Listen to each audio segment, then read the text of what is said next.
मुबारक ईद मुबारक मुबारक ईद मुबारक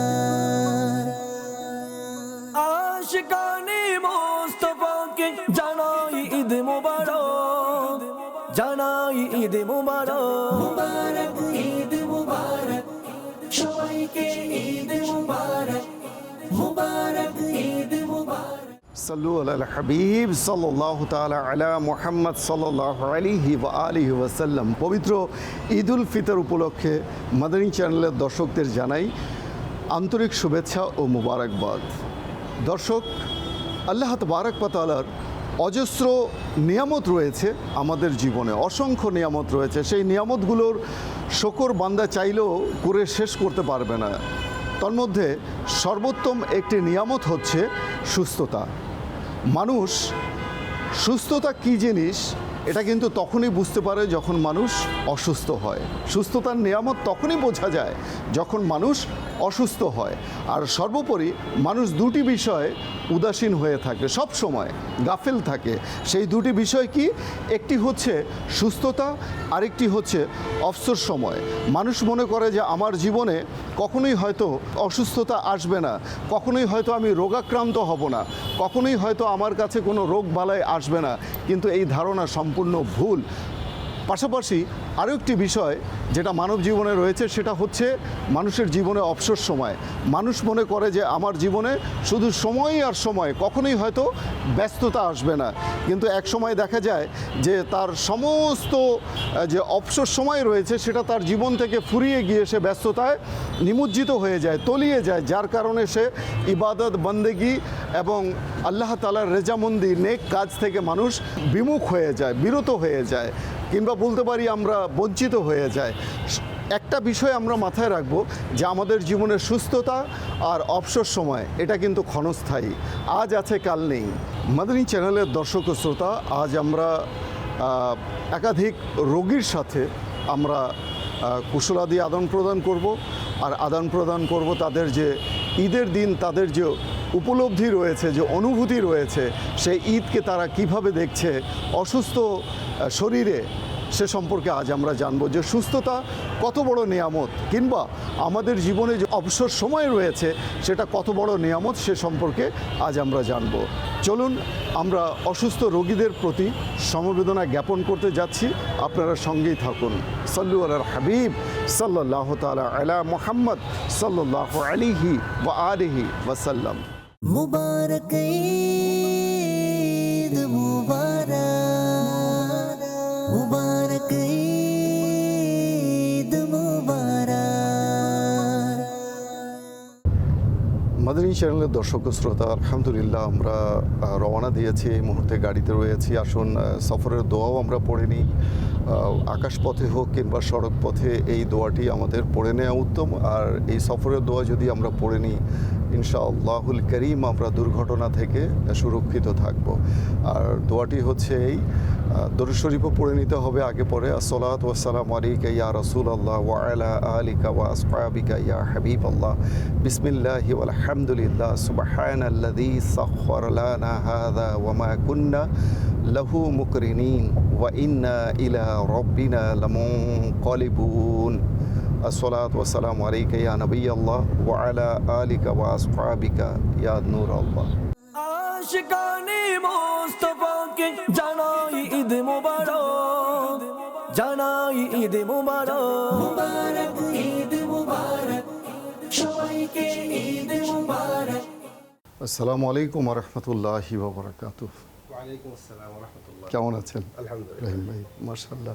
সাল্লু আলাল হাবিব সাল্লাল্লাহু তাআলা আলা মুহাম্মদ সাল্লাল্লাহু আলাইহি ওয়া আলিহি ওয়াসাল্লাম। সালাতাম ওয়া সালামান আলাইকা ইয়া সাইয়্যিদি ইয়া রাসূলুল্লাহ। মাদানী চ্যানেলের দর্শক ও শ্রোতা, আমরা কাঙ্ক্ষিত সেই হাসপাতাল আমরা এখানে পৌঁছে গেছি আর সাক্ষাতের জন্য এসেছি। যেহেতু একজন পেশেন্টের সাথে আমরা সাক্ষাৎ করব, এক বা একাধিক পেশেন্টের সাথে, যেহেতু অনুষ্ঠানের আজকের আলোচ্য বিষয় হচ্ছে সমবেদনা, আর সেই সুবাদে এখানে আসা। এসেছি আমাদের এক সময়কার মাদানী চ্যানেলে প্রোগ্রামও করেছেন আমাদের ডক্টর ইব্রাহিম মাসুম বিল্লাহ। তো ভাইয়ার কাছে এসেছি। ভাইয়া কেমন আছেন? আলহামদুলিল্লাহ, আপনি কেমন মাশাআল্লাহ আছেন? আছি আলহামদুলিল্লাহ। তো দু চারটি কথা প্রথমে না বললেই নয় মাদানী চ্যানেলের দর্শক ও শ্রোতা, যে আল্লাহ তাআলা আমাদেরকে যে নেয়ামত দান করেছেন, মহান নেয়ামত আমাদের জীবন, আর সেই জীবনের মধ্যে সর্বোত্তম একটি নেয়ামত হচ্ছে, সেটা হচ্ছে সুস্থতা। আর এই সুস্থতা নিয়ে মানুষ ধোঁকার মধ্যে আছে। পাশাপাশি আরও একটি জিনিস রয়েছে, সেটা হচ্ছে অবসর সময়। এই দুটি বিষয় নিয়ে মানুষ ধোঁকার মাঝে রয়েছে, যে হয়তো আমি আমার জীবনে যে সময়টুকু রয়েছে অবসরই অবসর, এই সময়টুকু আমরা পাবো, কোনো সময় হয়তো আমরা ব্যস্ততার মধ্যে পড়বো না, কিংবা আমি যে সুস্থ রয়েছি এই সুস্থ হয়তো আমি সারা জীবনেই সুস্থতা লাভ করব, সুস্থ থাকবো, কখনো হয়তো অসুস্থ হব না। কিন্তু মানুষের এই ধারণা যে সম্পূর্ণ ভুল। আজকে এই হাসপাতালে এসে সেই কঠিন বাস্তবতা আপনাদের সামনে তুলে ধরবো, যে মানুষ অসুস্থ হলে কেমন ছটফট করতে থাকে, দুর্ঘটনার শিকার হলে মানুষ ক্ষত বিক্ষত শরীর নিয়ে কেমন বিছানার মধ্যে ছটফট করতে থাকে। এই যে অসুস্থতা, সুস্থ এবং অসুস্থতা, এই যে নিয়ামত সুস্থতা, সে সম্পর্কে আজকে আমরা জানবো। পাশাপাশি জানবো যে এই যে যারা চিকিৎসকবৃন্দ যারা রয়েছেন, যারা চিকিৎসকগণ রয়েছেন হাসপাতালের মধ্যে, তাদের এই যে আনন্দ ঘন মুহূর্ত, একদিকে ঈদের পরিবারের সাথে সময় কাটানোর কথা, সন্তানাদি নিয়ে সময় কাটানোর কথা, এই সময়টা ওনারা সাধারণ মানুষ যারা অসুস্থ ব্যক্তি, দুর্ঘটনায় শিকার, আহত রোগী যারা আসে, তাদের চিকিৎসার জন্য তারা হাসপাতালে সেই সময়টা অতিবাহিত করেন। ঈদের আনন্দ ঘন মুহূর্ত তারা বিসর্জন দিয়ে দেন। এই যে এত বড় একটা আত্মত্যাগ, সে সম্পর্কে জিজ্ঞেস করব। তাদের এই কর্মব্যস্ততার সময়টুকু ঈদের মধ্যে, সেই সময় সম্পর্কে আজকে জিজ্ঞেস করব। ইব্রাহিম ভাই, মাশাআল্লাহ, আপনি এক সময় স্বাস্থ্য সচেতনতা নিয়ে আপনি অনুষ্ঠান করেছেন মাদানী চ্যানেলে। আবার আপনাকে পেয়েছি আলহামদুলিল্লাহ। আর আমি আপনার সাথে সাক্ষাৎ করে আলহামদুলিল্লাহ খুবই হ্যাপি যে আপনার সাথে এমন একটা সময় আমি অতিবাহিত করতে পারছি। প্রথমেই আসি যে ভাইয়া, ঈদের যে এই যে সময়টা, এই সময়টার মধ্যে দেখা যায় যে সবাই নিজের পরিবারের সাথে আপনার আনন্দ ঘন সময়টুকু কাটাতে চায়, এনজয় করতে চায়। এটা নিঃসন্দেহে মানুষের একটা একটা বলা যায় যে একটা অধিকার। কিন্তু সেই অধিকারটাকে আপনারা, নিজের অধিকারটাকেই আপনারা বিসর্জন দিয়ে, আত্মত্যাগ দিয়ে আপনারা চিকিৎসার জন্য রোগীদের সাথে এই ঈদের সময়গুলো যখনই ডাকা হয়, ডাকা মারতে চলে আসেন, কিংবা এই মেডিকেলেই দেখা যায় থাকতে হয়। তো এই যে আপনাদের আত্মত্যাগ, আপনাদের যে এই যে প্রফেশনটা, এটা সত্যি খুবই মহৎপূর্ণ একটা প্রফেশন। তো এই সময়টা আপনাদের কিভাবে কাটে? জি, ধন্যবাদ। আর সুস্থতা যে অনেক বড় একটা নিয়ামত, সে সম্পর্কে যদি কিছু গুরুত্বপূর্ণ কথা বলতেন। প্রথমত মাদানী চ্যানেল এবং দাওয়াত ইসলামীকে অসংখ্য ধন্যবাদ এমন একটি গুরুত্বপূর্ণ বিষয়ে আলোচনা করার জন্য আমাকে সুযোগ দিয়েছেন, সেই জন্য আল্লাহ রাব্বুল আলামিনের দরবারে শুকরিয়া। আমাদের রফিক ভাইজান আজকে আমাকে সময় দিচ্ছেন, এটাও আমার জন্য অনেক বড় গর্বের বিষয়, আলহামদুলিল্লাহ। তো যে বিষয়টা নিয়ে আসলে আজকে আলোচনা হচ্ছে, বা যে বিষয়টা আমাদের রফিক ভাইজান আমাকে কথা বলার সুযোগ দিচ্ছেন, যে আসলে এই বিষয়টা এমন একটা বিষয় যে এটা আসলে পর্দার আড়ালে এমন কিছু ঘটনা ঘটে যেগুলো আসলে আমরা জানি না। এই বিষয়গুলো যদি উপস্থাপন হয়, তখন মানুষ এবং ডাক্তারদের মাঝে যে একটা দূরত্ব, এই দূরত্বটা অনেকটা কমে আসবে আমি বিশ্বাস করি। প্রথমত, যে আমরা যখন চিকিৎসক হিসাবে কিছু পেশা আছে, যে পেশার দায়িত্বটা একটা সীমিত পরিসরে, বা ওইটার দায়িত্বের একটা পরিসীমা আছে। কিন্তু চিকিৎসক যে পেশাটা, এই পেশাটার মধ্যে, বা চিকিৎসা বা as a doctor, as a physician, তখন দেখা যায় এইটার যে ওয়ার্কিং যে বিষয়টা, এটা আনলিমিটেড একটা বিষয় থাকে। অর্থাৎ এটার কোনো সীমাবদ্ধতা নাই, এটা আনলিমিটেড একটা কাজ। তো এর ভিতরে আপনার জরুরি যে কোনো অবস্থায় দেশে যদি কখনো কোনো গোলযোগ হয়, কোনো দুর্ঘটনা ঘটে, বন্যা, জলোচ্ছ্বাস, অথবা আপনি ধরেন স্বাভাবিক যেটা আমাদের বছরে দুবার ঈদ হয় আমাদের বাংলাদেশে, এই ধরনের প্রেক্ষাপটেও আমাদেরকে আমাদের স্বাভাবিক কাজের বাইরেও এসে এই কাজগুলো করতে হবে। এই সময় আমাদেরকে অন ডিউটিতে থাকতে হবে, এবং এটাই আমাদের জন্য স্বাভাবিক। এবং এটাকে আমরা এনজয় করার জন্যই আমরা অ্যাকচুয়ালি ডাক্তার হয়েছি। যার ফলে কি কারণ হচ্ছে, আমরা সবাই আনন্দ করবে, ডাক্তারের কাজ হচ্ছে তার আনন্দটা, অর্থাৎ অন্য 8-10টা মানুষের আনন্দটাকে স্বাভাবিক রাখা। যার ফলেই ডাক্তাররা একটা মানসিক একটা সেট আপ নেয়, এবং মেন্টালি তারা সবসময় এই জিনিসটা নিয়ে তারা প্রস্তুত থাকে যে আমাকে যে কোনো সময় ডিউটিতে থাকতে হবে। যেমন দেখেন, ঈদের সময় বিশেষ করে আমরা যেহেতু মানে ফাস্টিংটা ব্রেকডাউন করে আমরা সরাসরি ঈদ উল ফিতরের সময় রোজা ভেঙে আমরা একটা স্বাভাবিক জীবন চলে আসার চেষ্টা করি। তখন দেখা যায় নানান ধরনের জিআইটি প্রবলেম দেখা দেয় এবং আমরা সকালবেলা ঈদের দিন সকালবেলা যখন বিভিন্ন খাবার খাই তখন যখন নানান সমস্যা দেখা দেয় তখন জিআইটি রিলেটেড অনেক ইস্যু আমাদের ইমার্জেন্সিতে আসে। তখন ইমার্জেন্সিতে আসার পরে যদি ডাক্তার না পায় তখন চিকিৎসা কার কাছ থেকে নেবে, তার ইটটাও মাটি হয়ে গেল, বিষয়টা কেমন হয়ে গেল। হ্যাঁ, তো তখনই আমাদেরকে এই বিষয়গুলো মাথায় রেখে আমাদের ক্যাজুয়ালিটি ডিপার্টমেন্টের জন্য আমাদের সবসময় প্রস্তুত স্ট্যান্ড বাই থাকতে হবে। ইমার্জেন্সি আমরা আমাদের প্রস্তুত থাকে। পাশাপাশি দেখে ঈদের সময় আমাদের মাঝে যখন একটা ইউফোবিক মুড, আমরা সবসময় একটু খুশি একটা ভাবের মধ্যে চলে আসি। অতিরিক্ত খুশি উদযাপন করতে যে অনেকে বিভিন্ন ধরনের দুর্ঘটনা যেমন বাইক অ্যাক্সিডেন্ট হয়, বিভিন্ন কার অ্যাক্সিডেন্ট হয়, এই সময়গুলোতেও আমাদেরকে মানুষের ঈদের যে উদযাপন এটাকে স্বাভাবিক রাখার জন্য অন্য আরও যে 8-10টা প্রফেশন আছে তাদের চেয়ে একটু ভিন্ন হয়ে চিন্তা করতে হয়। আমাদের ক্যাজুয়ালিটি বা ইমার্জেন্সি ডিপার্টমেন্ট আমরা সবসময় তখন অ্যাক্টিভ রাখার চেষ্টা করি, বা অন্য 8-10টার সময় যেভাবে থাকে অন্য সাধারণ সময় সেভাবে আমরা রেগুলার রাখার চেষ্টা করি। এভাবে করে আমরা চেষ্টা করি ঈদের এই সময়টাতেও যাতে ডাক্তাররা মানুষের ঈদের যে উদযাপনটা, ঈদের যে আনন্দটা এটা স্বাভাবিক রাখার জন্য যতটুকুন মানুষ তার এফোর্ট না দিলেই না ততটুকুন আমরা এফোর্ট দেওয়ার চেষ্টা করি ইনশাআল্লাহ। মাশাআল্লাহ, খুব চমৎকার বলেছেন। পাশাপাশি মাদানী চ্যানেলের দর্শক ও শ্রোতা, আল্লাহ তাআলা যে আমাদেরকে এই যে নিয়ামত দান করেছেন, কোরআনুল কারীমের মধ্যে আল্লাহ তাআলা ইরশাদ করেছেন মানুষ বড়ই অকৃতজ্ঞ। আল্লাহ তাআলা আমাদেরকে কত অজস্র নিয়ামত দান করেছেন, তন্মধ্যে সুস্থতা এবং অবসর সময়। এই দুটো আমি কেন নিয়ে আসছি বারবার, যে আমরা অবসর সময় ইবাদত বন্দেগী করতে আমরা উদাসীন হয়ে যাই, গাফেল হয়ে যাই, মন লাগে না, ইবাদতের স্বাদ পাই না। অথচ যখন অসুস্থ হয়ে যাই তখন আমরা ইবাদতের দিকে ঝুঁকতে চাই, আমাদের মন টানে ইবাদতের দিকে। কিন্তু কারো কারো জীবনে কিন্তু সেই অসুস্থতা কখনোই সুস্থতায় পরিণত হয় না, রূপান্তরিত হয় না। সেই অসুস্থ অবস্থায় তাকে দুনিয়া থেকে বিদায় নিতে হয়। কাজেই আমাদেরকে বুঝতে হবে। হাদিসে পাকে এসেছে, একটি হাদিসে পাক আমরা পাশাপাশি আলোচনা করতেই পারি। আর সেই হাদিসে মোবারকা হচ্ছে আপনার আল মুস্তাদরাক লিল হাকিম বাইহাকি এবং শুআবুল ঈমানের মধ্যে হাদিসে পাক এসেছে। আল্লাহ নবী সাল্লাল্লাহু তাআলা আলাইহি ওয়া আলিহি ওয়াসাল্লাম ইরশাদ করেছেন, তোমরা 5টি বিষয়ের পূর্বে 5টি বিষয়কে তোমরা মূল্যায়ন করো।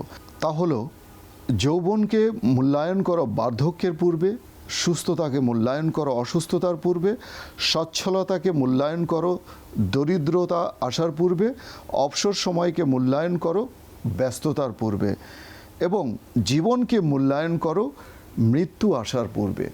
এই যে 5টি বিষয় রয়েছে, তন্মধ্যে থেকে আমি একটি বিষয় আজকে সিলেক্ট করেছি, সেটা হচ্ছে সুস্থতাকে মূল্যায়ন করো অসুস্থতা আসার পূর্বে।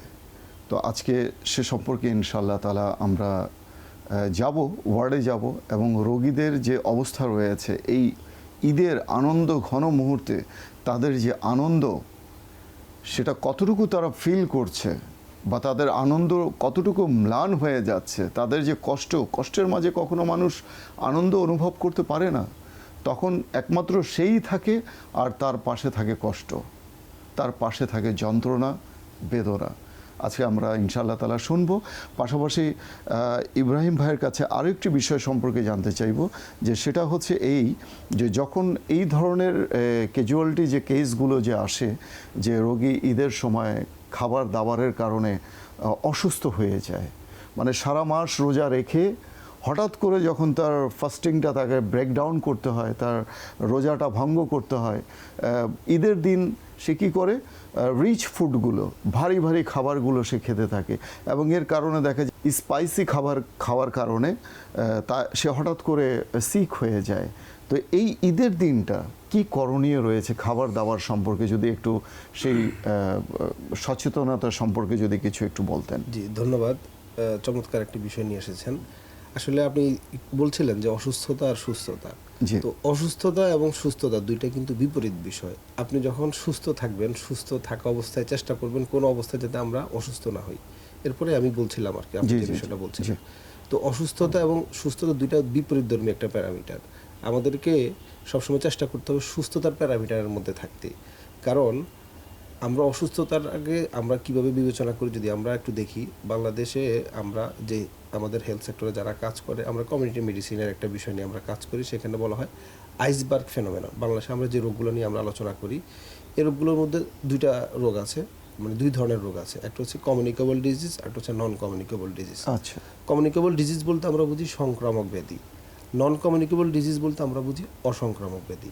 কমিউনিকেবল ডিজিজ যেমন আমি বলি আপনার ডায়রিয়া, লুজ মোশন, তারপর হচ্ছে আপনার এই যে আপনাদের ডেঙ্গু জ্বর, অর্থাৎ যেগুলো সংক্রমণ দ্বারা হয় এগুলোকে আমরা কমিউনিকেবল ডিজিজ বলি। আবার কিছু রোগ আছে নন কমিউনিকেবল, যেগুলো আমার দীর্ঘদিনের লাইফস্টাইলের কারণে, আমার চলাফেরার কারণে আমার শরীরে বাসা বাঁধে এবং এগুলো কোনো সংক্রমণ দ্বারা হয় না, অসংক্রমণ দ্বারা হয়। যেমন হচ্ছে আমাদের হাইপার টেনশন হতে পারে, ক্যান্সার হতে পারে, ডায়াবেটিস হতে পারে, ডিসলিপিডিমিয়া, ফ্যাটি লিভার, এই রোগগুলো বেসিক্যালি আমরা নন কমিউনিকেবল ডিজিজ। তো আমরা কমিউনিকেবল এবং নন কমিউনিকেবল যেটা নিয়ে আলোচনা করি বা যেটাই করে থাকি, এটা হচ্ছে বেসিক্যালি অসুস্থতার প্যারামিটারে যাওয়ার আগে আমি যতটুকুন সুস্থতার প্যারামিটার থাকার চেষ্টা করব, তার উপরে নির্ভর করবে আমি কতটুকুন সুস্থতার প্যারামিটারে থাকার চেষ্টা করছি, তার উপরে নির্ভর করবে আমি কতটুকুন নন কমিউনিকেবল অথবা কমিউনিকেবল ডিজিজে আক্রান্ত হচ্ছি। এটা একটা গুরুত্বপূর্ণ বিষয়। যেমন ধরেন আমাদের একটা মানে ডায়াবেটিস বা ব্লাড প্রেশার, বা কিছুদিন আগে দেখবেন আমাদের বাংলাদেশের জনপ্রিয় একজন খেলোয়াড় হার্ট অ্যাটাকে আক্রান্ত হয়েছে। ওনার এই রোগগুলো আসার আগে কিন্তু ওনাকে কিছু পূর্বাভাস দিয়েছে, কিছু প্রি অ্যালার্ম দিয়েছিল ওনাকে, যেটা সম্পর্কে আমরা অনেক সময় মানে ওয়াকিফাল ছিলাম না, গাফেল ছিলাম, অসচেতন থাকি আমরা। অসচেতন থাকি। তো এই বিষয়টা এরকমই যে আমাদেরকে এই অসুস্থতা হওয়ার আগে সুস্থতার বিষয়টাকে গুরুত্ব দিতে হবে। রেগুলার একজন ডক্টরের চেক আপে থাকতে হবে, অন্ততপক্ষে বছরে একবার হলো একটা ফুল বডি চেক আপের জরুরি। এটা আমি জানি আমির আহলে সুন্নাত একটা পরামর্শ দিয়ে থাকেন এবং দাওয়াত ইসলামের অনেক ভাইও আমাদের এখানে দেখলাম করছেন যে বিষয়টা। এটা আমি ওনাদের মাধ্যমে জানছি যে আমির আহলে সুন্নাত এই বিষয়টা পরামর্শ দিয়ে থাকেন যে বছরে অন্ততপক্ষে একবার হলো শরীরের চেক আপটা করাই নেওয়া। তো এতে করে আপনি বুঝতে পারবেন কোনো ধরনের রোগ বালাই বাসা বাঁধছে কিনা আপনার শরীরে। এটার একটা উদাহরণ হিসেবে আমি বলি যে কমিউনিটি মেডিসিনে একটা টার্ম আছে, এটাকে বলা হয় আইসবার্গ ফেনোমেনন। আইসবার্গ ফেনোমেনন মানে কি, আমরা যদি একটা বরফ, এক খণ্ড বরফকে একটা পানিতে রাখি, আচ্ছা, তখন দেখা যাবে সেই বরফটার 12/11 অংশ, 12/11 ভাগ, অর্থাৎ 12/11 ভাগ হচ্ছে পানির নিচে থাকে, 1 ভাগ পানির উপরে থাকে। আমরা জাস্ট ওই 1 ভাগকেই পানির উপরে ভাসতে দেখি।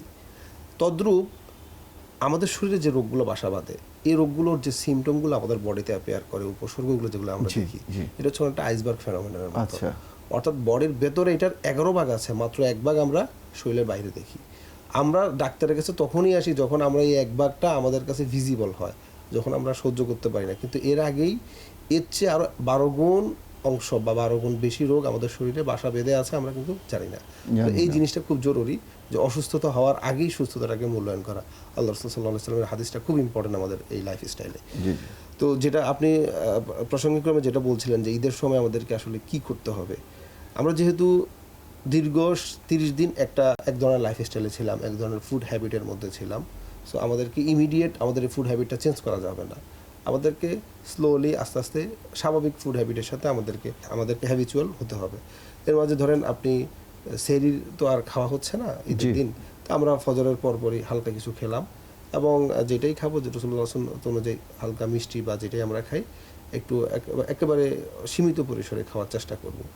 আর রিচ ফুড এমনভাবে খাবো না যেখান থেকে আমাদের ফুড পয়জনিং হয়ে যাবে বা এই ধরনের কোনো ইস্যু ডেভেলপ করবে, আমাকে হাসপাতাল পর্যন্ত আসতে হবে। সো আমরা যেটাই নিব একেবারে স্বাভাবিক মাত্রায় সীমিত পরিসরে আমরা খাওয়ার চেষ্টা করব। বিশেষ করে যেহেতু আমরা 30 দিনের পরে নতুন একটা লাইফস্টাইলে চলে যাব, তো আমাদেরকে স্বাভাবিকভাবে আমাদেরকে ওই বিষয়টার সাথে অভ্যস্ত হতে আস্তে আস্তে করে আমাদেরকে ফুড হ্যাবিটটা চেঞ্জ করতে হবে আর কি। মাশাআল্লাহ, খুব চমৎকার বলেছেন ডক্টর ইব্রাহিম মাসুম বিল্লাহ। তো মাদানী চ্যানেলের দর্শক ও শ্রোতা, আমরা যে এই যে একটা মানে চিন্তাধারার মধ্যে থাকি যে সারা মাস রোজা রইলাম, এখন হয়তো যেহেতু রোজা ফাস্টিং আমার ব্রেকডাউন হয়ে গেছে, এখন থেকে আমার জন্য সব কিছু খাওয়া শুরু হয়ে গেছে, এখন থেকে আমি খেতে পারবো। এই যে হঠাৎ করে ঈদের দিন স্পাইসি খাবার খাওয়া, তারপর ভাজা পোড়া খাবার খাওয়া, মিষ্টান্ন জাতীয় খাবার খাওয়া, মানে খাবারের যত ধরনের আইটেম রয়েছে, মেনু রয়েছে, সেগুলো আমরা মানে সজ্জিত অবস্থায় আমরা ডাইনিং টেবিলে আমরা দেখতে খুব পছন্দ করি, ভালোবাসি, যে সারা বছর খুব সংযম ছিলাম, এখন আমাদেরকে খেতে হবে, যার কারণে হঠাৎ করে মানুষ অসুস্থ হয়ে যায় খাওয়ার ফলে। পাশাপাশি আরও একটা বিষয় উঠে এসেছে যে আমরা এই ঈদের আনন্দকে উপভোগ করতে গিয়ে আমাদের জীবনটাকে আমরা রিস্কের মধ্যে ফেলে দিই। বাইক দুর্ঘটনা হচ্ছে, বিভিন্ন ধরনের দুর্ঘটনা হচ্ছে। তো আল্লাহ তাআলা আমাদেরকে এই সকল প্রকার দুর্ঘটনা থেকে, অসুস্থতা থেকে আল্লাহ তাআলা আমাদেরকে হেফাজত করুন। যাব ওয়ার্ডে রোগীদের সাথে একটু সাক্ষাৎ করব, তাদের আয়াদাত করব, তাদের রোগীদের আমরা একটু খোঁজ খবর নেব, পাশাপাশি সেখানে ইনশাআল্লাহ তাআলা দোয়াও হবে। আপনারা আমাদের সাথে দোয়ায় শামিল থাকবেন। চলুন তাহলে রোগীর সাথে আমরা একটু সাক্ষাৎ করি ওয়ার্ডে গিয়ে। সল্লু আলাল হাবিব সাল্লাল্লাহু তাআলা আলা মুহাম্মদ সাল্লাল্লাহু আলাইহি ওয়া আলিহি ওয়া সাল্লাম। আসসালামু আলাইকুম ওয়া রাহমাতুল্লাহি ওয়া বারাকাতুহু। কেমন আছেন? আলহামদুলিল্লাহ, ভালো আছেন? মাশাআল্লাহ, ভালো আছেন আপনি? মাশাআল্লাহ। বজনী চ্যানেলের দর্শক শ্রোতা, এই মুহূর্তে এসেছি আমি এই হাসপাতালে। আমার ভাইয়ের এখানে কি দায়িত্বে কি আছেন আপনি? আমি এখানকার নির্বাহী পরিচালক হিসাবে আছি। আচ্ছা, নির্বাহী পরিচালক হিসাবে আছেন। ডায়াগনস্টিক অ্যান্ড হাসপাতাল, নতুন বাজার এটা। আচ্ছা, মাশাআল্লাহ। পাশাপাশি রয়েছেন এখানকার অন ডিউটিতে আছেন আর কি চিকিৎসক। আপনার নামটা? আমার নাম ডক্টর ফজলুর রহমান। ডক্টর ফজলুর রহমান রয়েছেন, মাশাআল্লাহ। Medical officer. আচ্ছা আচ্ছা, মাশাআল্লাহ। তো এখানে একজন রোগীকে আমি দেখছি, মাদানী চ্যানেলের দর্শক শ্রোতা, কী সমস্যা ওনার?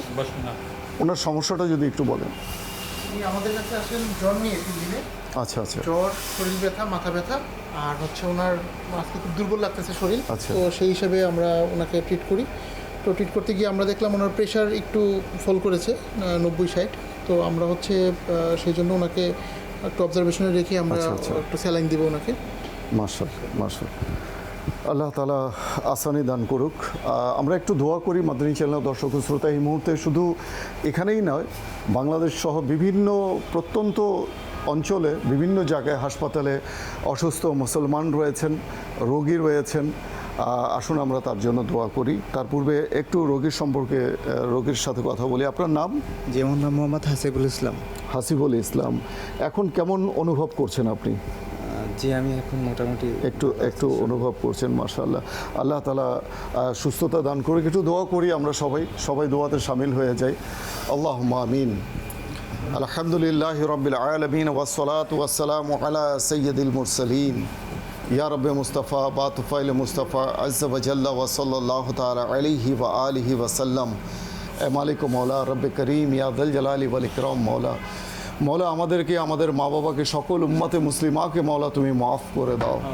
এ মালিক পাক পরওয়ারদিগার, মওলা হাসপাতালে অসুস্থ রোগী মওলা, মালিক ও মওলা ওনার কাছে এসেছি মওলা ওনাকে মওলা তুমি পরিপূর্ণ সুস্থতা দান করে দাও মওলা শিফায়ে কুল্লিয়া কামিলা আজেলা নাফিয়া মওলা নসিব করে দাও মওলা আমাদেরকে, মওলা আমাদের মাঝে যারা অসুস্থ রয়েছে তাদেরকেও তুমি মওলা শিফায়ে কুল্লিয়া কামিলা আজেলা নাফিয়া নসিব করে দাও মওলা। যারা অসুস্থ রোগী রয়েছে মওলা, বিছানায় এই মুহূর্তে ছটফট করছে মওলা, ঈদের এই মৌসুমে মওলা, ঈদের আনন্দ উপভোগ করা থেকে মওলা বঞ্চিত মওলা, হাসপাতালের বিছানায় মওলা ছটফট করছে, সেই সকল রোগীদের পক্ষেও মওলা এই দোয়া কবুল করে নাও মওলা। সকলকে তুমি মওলা, অসুস্থ জাইনুল আবেদিন রাদিয়াল্লাহু তাআলা আনহুর মওলা অসুস্থতার উসিলায় মওলা সকলকে তুমি পরিপূর্ণ সুস্থতা দান করো মওলা আমাদের সকলকে মওলা, সুস্থতা যে এক নিয়ামত, এই নিয়ামতকে মওলা অনুধাবন করার মওলা তৌফিক দান করো মওলা। অবসর সময়ে মওলা আমাদেরকে ইবাদত বন্দেগি তাসবিহ তাহলিলের মধ্যে মওলা আমাদের সময়কে অতিবাহিত করার তৌফিক দান করো মওলা। আমাদের সকলকে তুমি মাফ করে দাও, বেহিসাব মাগফিরাত দান করো মওলা। আল্লাহুম্মা রাব্বানা তাকাব্বাল মিন্না ইন্নাকা আনতাস সামিউল আলিম ওয়া তুব আলাইনা ইন্নাকা আনতাত তাওয়াবুর রহিম।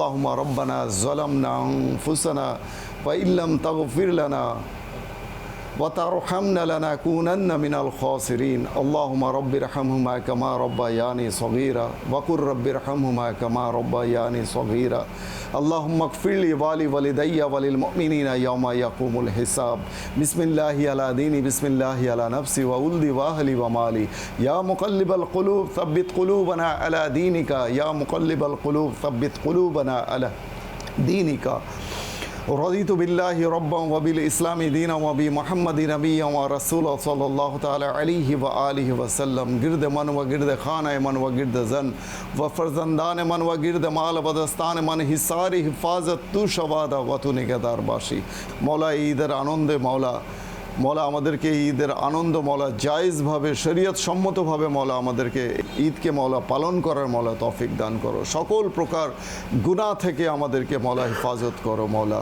মৌলা আমাদেরকে ঈমান ও আফিয়াতের সাথে মৌলা মদিনায় মৃত্যু নসিব করে দিও মৌলা। আমিন আমিন বিজাহিন নবিয়্যিল আমিন সাল্লাল্লাহু তাআলা আলাইহি ওয়া আলিহি ওয়া সাল্লাম। সুবহানা রাব্বিকা রাব্বিল ইজ্জাতি আম্মা ইয়াসিফুন ওয়া সালামুন আলাল মুরসালিন ওয়াল হামদুলিল্লাহি রাব্বিল আলামিন ওয়া জাআল আখিরা কালামিনা ইনদাল সাকরাতিল মাউতি শাহাদাতান লা ইলাহা ইল্লাল্লাহু মুহাম্মাদুর রাসূলুল্লাহ সাল্লাল্লাহু তাআলা আলাইহি ওয়া আলিহি ওয়া সাল্লাম। মুবারক